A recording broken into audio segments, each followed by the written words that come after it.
Thanks, ladies and gentlemen. Thanks for joining us. The first speaker this morning is Mr. David Southam, Managing Director of Mincor Resources. David Southam is Managing Director of Mincor, having commenced in February 2019. David brings extensive industry experience, including capital markets experience, M&A, joint ventures, offtake agreements, and has a background covering base and precious metals, bulk materials, contracting and industrial logistics. David is a CPA with more than 25 years' experience in accounting, banking and finance, and across the resource and industrial sectors. David was Executive Director at Western Areas from 2010 to 2018, and until recently was a NED of Kidman Resources up until the Wesfarmers takeover announcement. He's currently a Non-Executive Director of Ramelius, a member of the Audit and Compliance Committee of Curtin University, and has been a member of the WA Advisory Board for the Starlight Children's Foundation for the past 9 years. Ladies and gentlemen, welcome David Southam. Thank you very much. Thank you for Diggers and Dealers for inviting along Mincor to present today. The title of our presentation is We're Going Long on Nickel at Kambalda. And there's a reason that we use those words long, which will become relevant very soon. Look, it's been a very busy 6 months for Mincor.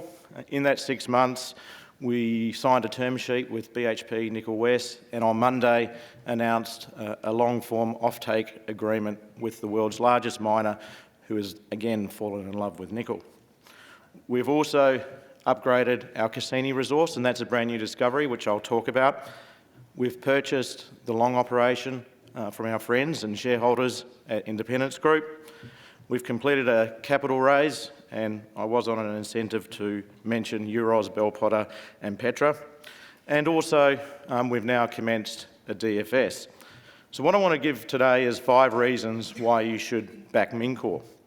But before doing that, I was having a think about presenting on Wednesday. Sometimes when you talk to your peers, they say, oh, Wednesday, unless you're getting an award, Wednesday can be a bit of a tough shift. I actually think it's a really good shift because you get to see what everyone else has presented, and for some of those who like to make jokes at others, they don't get a right of reply when you present on a Wednesday. So with that, once I go through the disclosure, I am offering up a bottle of wine. It's going to come from the Southam cellar. Now, as a nickel producer, that could be anything from Chateau Le Cardboard up to a Hill of Grace. Given where nickel price is at the moment, it's sort of heading towards the ladder. So anyone who wants to come up to me afterwards and guess who this may be, it's certainly an underground miner, so there's a tip. If you can nominate who that is, it could be in precious metals. Now, you can't nominate yourself, so Mark Zepner at Ramelius, who's sitting out there, you can't nominate yourself, mate, it's not you. But it is maybe someone in the precious metals space. So moving on to what we've got. What have we got at Mincor? Now, there's been a lot of presentations on the nickel market and around what's happening with the battery markets and nickel-rich batteries. What we've got is, I think we've got our timing right. And I can talk a little bit about my experience at Kidman and also at Western Areas and dealing with car manufacturers who are definitely chasing nickel. So after lithium hydroxide, for instance, Tesla, their global head of strategic procurement is an ex-Vale nickel executive. So nickel is a commodity of choice. It's a commodity they need with a nickel-rich battery. So I don't intend to go through that again. You've also got LME stockpiles at all-time lows, less than a month's worth of stockpile on the LME. And just an illustration, you can see up there an F-150, which is the highest selling SUV in America. Recently, they produced a fully electric F-150, towed £1 million, which was 10 rail wagons with full of F-150. So you can see the changes here.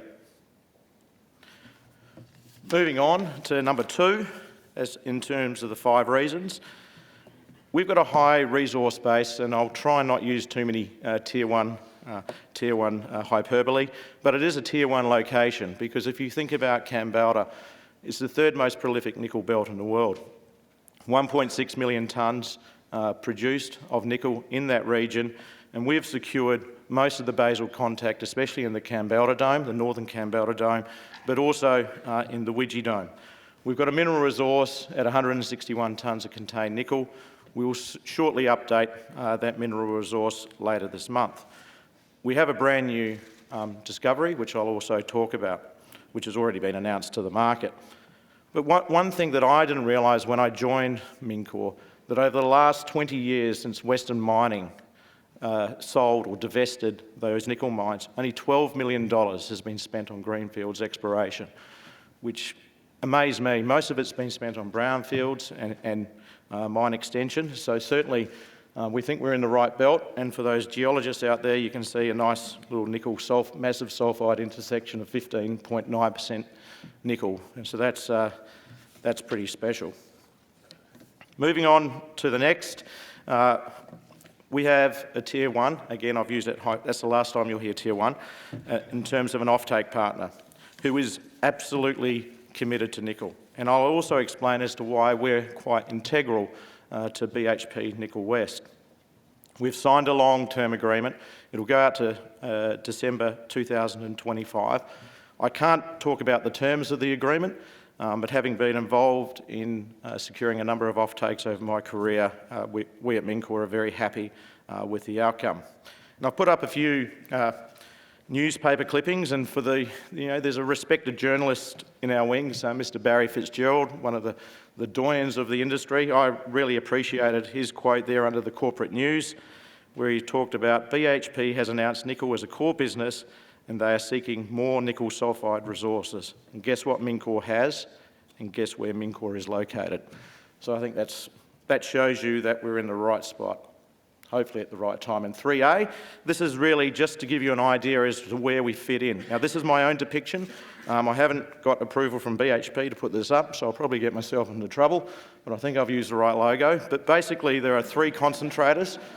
You've got a concentrator at Mount Keith and Leinster. They're fed from BHP mines, and you've got the Kambalda concentrator.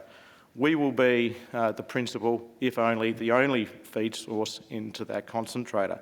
It goes into a dryer, and it's blended with both Independence Group and Western Areas Concentrate, who sell about half to BHP, and those contracts end next year. From the dryer, it goes into the smelter. Smelter produces matte, goes to refinery, and then, as Eddie Hagel talked about, they're selling powders, briquettes, and shortly nickel sulphate. So you can see there we are absolutely critical. And to give you an idea, with the offtake agreement, we're definitely motivated to push through between 400 to 600,000 tonnes of ore. If we choose 500,000, 3% nickel average grade, that's 15,000 tonnes of nickel in ore, times a 90% recovery is about 13,500 tonnes of nickel in concentrate. That would make us the largest independent supplier to BHP. So we're going long with the Long acquisition. And to IGO's credit, they have maintained Long to an exceptional standard. It's fully dewatered, it's fully ventilated, it's fully electrified. We picked this up for $3.5 million in Mincor script and welcome IGO as a shareholder. There's a lot of reasons as to why we purchased this. I think for a lot of people who have been involved in Western Mining over the years, you'd be proud to see for once, since Western Mining divested, you've got one single owner of the North Kambalda Dome.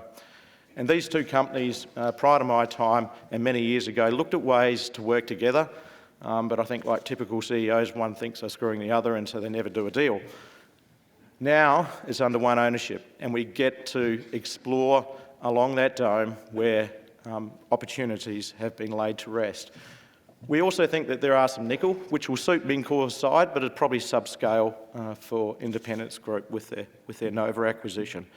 So there's exploration, but there's also infrastructure benefits. We'll be linking our Durkin reserves to the Long infrastructure, and it'll be fully ventilated. We have many forms of egress, and we think the future is very bright. And in fact, we've got 2 drill rigs working right there at the moment, drilling at the Spanner resource, which is inferred that you can see up there, and we're hoping to convert that to indicated in the next few months. In terms of a discovery, not to be confused with Cassini Resources, our name for this deposit is Cassini. It's in the Widgie-Miltha Dome. And again, this is the first discovery in the Kambalda region in 20 years. So the exploration team have done an exceptional job. We defined a maiden resource. We recently upgraded it by 50%, and we'll be looking to update that again in August. It's very high grade.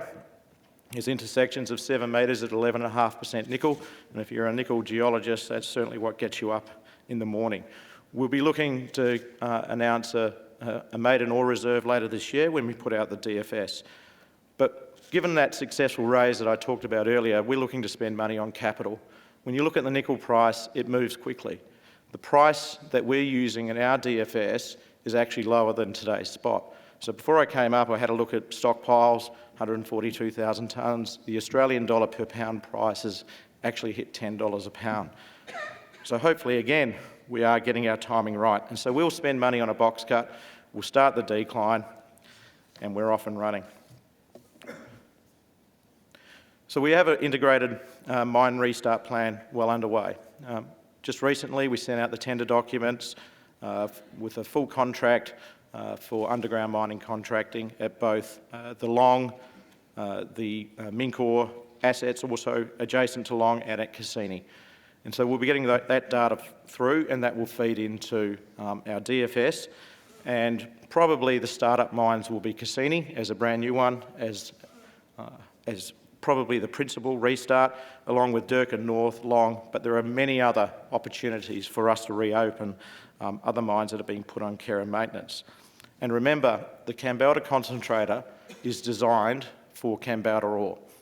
And so when we put our ore through BHP's concentrator, it has a very high recovery and it has very high value and uses, which is why BHP see us as underpinning the restart of Kambalda and has a value and use in the smelter. So again, I highlight how important we are to that overall flow. Now, you can't do any of this without a team, and the team, fortunately, one of the things Mincor has done really well, it maintained its core exploration team when it put its mines on care and maintenance. So the intellectual property has been maintained. We recently attracted Dean Will back as Chief Operating Officer. Dean did have the opportunity of joining a very high-profile, glittery company, but decided what a fantastic way to come back and help Mincor restart. And what I've learned over my 6 months is a very strong alumni of people who would like to see Mincor back up and running and successful once again. Now, for those of you who know, I am a Kiwi. Okay, so I have a little bit of a chip on my shoulder, but I'm also an Australian citizen, and I did that for risk management, so I didn't get deported. But it's been a tough time. You know, we've lost to an underarm delivery. We've lost to an outstretched arm of Ben Stokes, and we've also lost to the incorrect long arm of the law and how it was applied. I think people forget that underarm delivery. Now, now it's a bit dangerous putting out Steve Smith, I know, you know, sandpaper gate, but hey. But we want to do things properly, and that's why you see the image of the great man, Richie McCaw, who I'll hopefully meet on Saturday as we trounce the Wallabies. But also, having lost the cricket in the final, I'm a big supporter of netball, and we managed to pip Australia in that final. But the message here, outside of being cathartic experience for me, is that we want to do this properly. We want to make sure that we survive the cycles. The team and myself, we've seen the cycles of nickel. We think there is generational structural change. That's what convinced me with the team to join Mincor. We're nimble, we'll move quick. We're in the third most prolific nickel belt in the world, which has been completely underexplored. Now there's more hyperbole. We're with the world's largest miner, and we're integral to their restart plans. So with that, I'll leave it there. Thank you very much.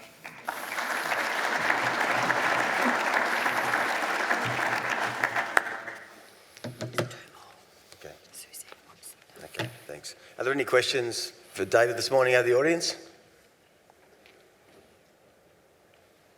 No? No questions? Thank you very much. Thank you.